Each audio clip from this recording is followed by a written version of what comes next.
आज की 10 बड़ी खबर। भारत के राइस बाउल कहे जाने वाले छत्तीसगढ़ ने किसानों की आय बढ़ाने और स्थायी रिटर्न सुनिश्चित करने की दिशा में बड़े कदम उठाए हैं। मुख्यमंत्री विष्णुदेव साय के नेतृत्व में राज्य सरकार ने कृषक उन्नति योजना के तहत लगभग 10,000 करोड़ रुपए सीधे किसानों के खातों में ट्रांसफर किए। सरकार ने अब तक 14 मिलियन टन से अधिक धान की खरीद की है, जिसमें किसानों को प्रभावी रूप से 3100 रुपए प्रति क्विंटल का मूल्य मिला। इसके अलावा पुराने बोनस भुगतान भी क्लियर किए गए।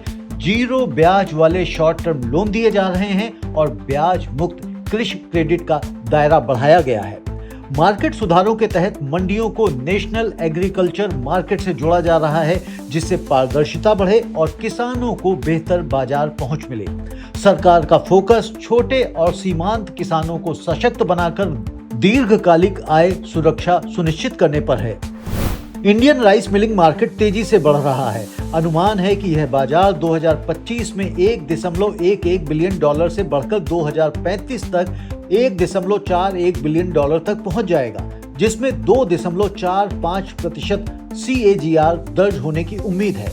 इस ग्रोथ के पीछे बढ़ती चावल खपत, तकनीकी आधुनिकीकरण और निर्यात मांग प्रमुख कारण है।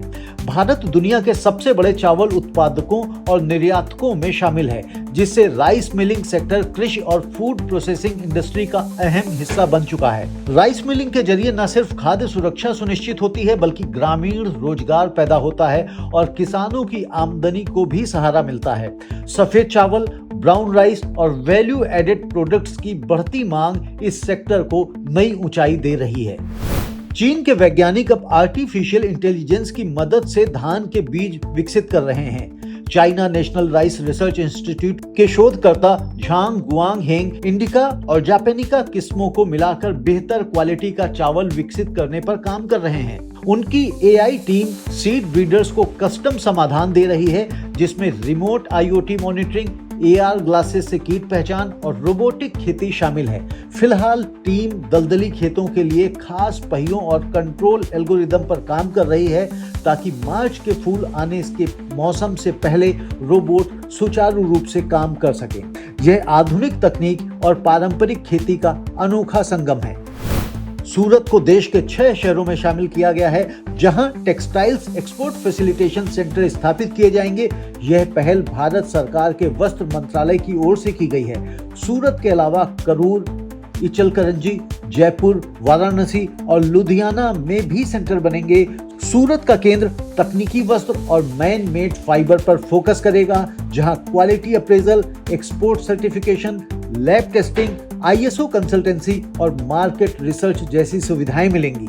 इस पहल से करीब 40,000 टेक्सटाइल यूनिट्स को एक्सपोर्ट क्वालिटी उत्पादन की ओर मोड़ा जाएगा और फैब्रिक आउटपुट 60 मिलियन मीटर प्रतिदिन से बढ़कर 100 से 120 मिलियन मीटर तक पहुंचाने का लक्ष्य है। इससे यूरोप, अमेरिका और गल्फ मार्केट में भारतीय कपड़ों की पकड़ मजबूत होगी।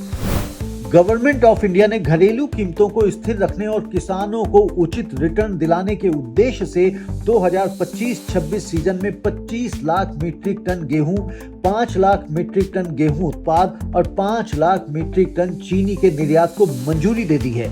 सरकार का कहना है कि इस समय देश में गेहूं का स्टॉक मजबूत है और रकबा भी बढ़ा है। ऐसे में निर्यात से बाजार में लिक्विडिटी सुधरेगी, स्टॉक रोटेशन बेहतर होगा और उत्पादकों की आय को सहारा मिलेगा, बिना राष्ट्रीय खाद्य सुरक्षा से समझौता किए। चीनी के अतिरिक्त कोटे का आवंटन इच्छुक मिलों को प्रोराटा आधार पर किया जाएगा। साथ ही जून 30, 2026 तक शिपमेंट लक्ष्य पूरा करना अनिवार्य होगा।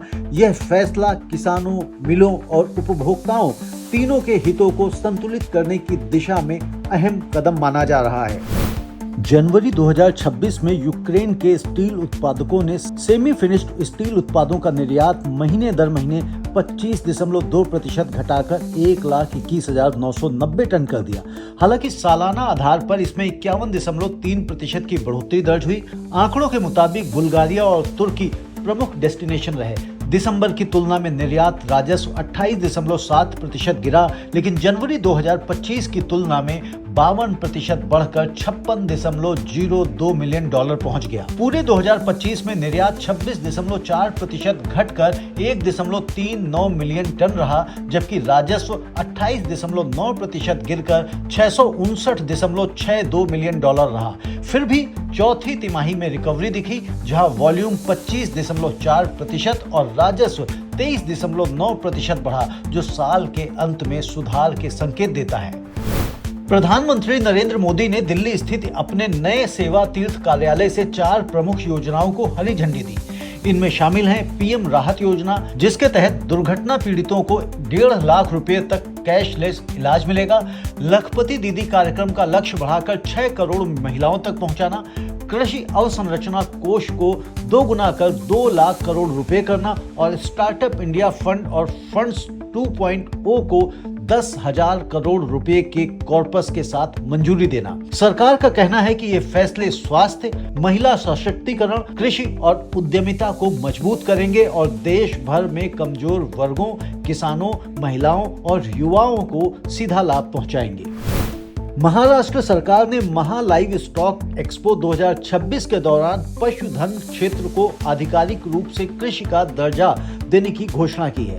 पशुपालन मंत्री पंकजा मुंडे ने बताया कि अब पशुपालकों को कम ब्याज पर कृषि ऋण और पशुपालन गतिविधियों पर 50% तक सब्सिडी मिल सकेगी। इस फैसले का उद्देश्य ग्रामीण उद्यमिता को बढ़ावा देना और पशुपालन को महाराष्ट्र की ग्रामीण अर्थव्यवस्था का मजबूत स्तंभ बनाना है। एक्सपो में नई नस्लों, आधुनिक तकनीकों और पशु चिकित्सा समाधानों का भी प्रदर्शन किया जा रहा है। ओडिशा के कृषि विभाग ने international food policy research institute और Bill and Melinda Gates foundation के सहयोग से एक विशेष कार्यशाला आयोजित की। इसका उद्देश्य जेंडर रिस्पॉन्सिव सेल को जमीनी स्तर पर लागू करना है, ताकि कृषि नीतियों में लैंगिक समानता को केंद्र में रखा जा सके। इस पहल के तहत महिला अनुकूल कृषि मशीनरी, डेटा आधारित सुधार और विभिन्न विभागों के बीच समन्वय पर जोर दिया जा रहा है। सरकार का लक्ष्य है कि खेती में मौजूद जेंडर गैप को कम कर महिलाओं की भागीदारी और आय दोनों बढ़ाई जाएं, जिससे समावेशी कृषि विकास संभव हो सके। चीनी बीज विशेषज्ञ यांग शुगांग पिछले लगभग 1 दशक से नाइजीरिया के किसानों के साथ काम कर रहे हैं।